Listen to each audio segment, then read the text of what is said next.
बिहार निवडणूक 2025 एनडीए जागा वाटप जाहीर, पण कोणाला करावी लागली तडजोड?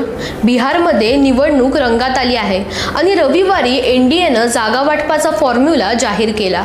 भाजप आणि मुख्यमंत्री नितीश कुमारांनी जनता दल युनायटेड दोघेही 101 जागांवर उमेदवार उतरवणार आहेत, तर चिराग पासवान यांच्या लोक जनशक्ती पार्टी रामविलासला 29 जागा, तर जितनराम मांझींच्या हम पक्षाला 6 जागा मिळाल्या आहेत. पण यात सर्वात मोठी तडजोड करावी लागली ती नितीश कुमारांच्या जेडीयूला, कारण 2020 मध्ये त्यांनी 115 जागा लढवल्या होत्या, तर भाजपाने 110.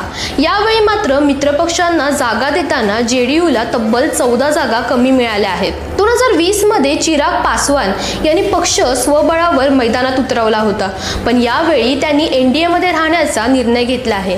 तथापि भाजपला यावेळी 9 जागांचा त्याग करावा लागला. गेल्या निवडणुकीत भाजपने 74 जागा जिंकल्या, तर नितीश कुमारांच्या जेडीयूला फक्त 43 जागांवर समाधान मानावं लागलं होतं. त्यामुळे यावेळी जागा वाटपाचं गणित नीट बसवणं हेच एनडीए समोरचं मोठं आव्हान ठरणार आहे. बिहारच्या रणभूमीवर यावेळी कोण जिंकणार जागांचा हा सामना हे पाहणं आता सगळ्यांच्याच उत्सुकतेचं कारण ठरणार आहे. दरम्यान तुम्हालाही अशा अपडेट्स हव्या असतील तर आमच्या इंडिया लीडर या पेजला नक्की फॉलो करा.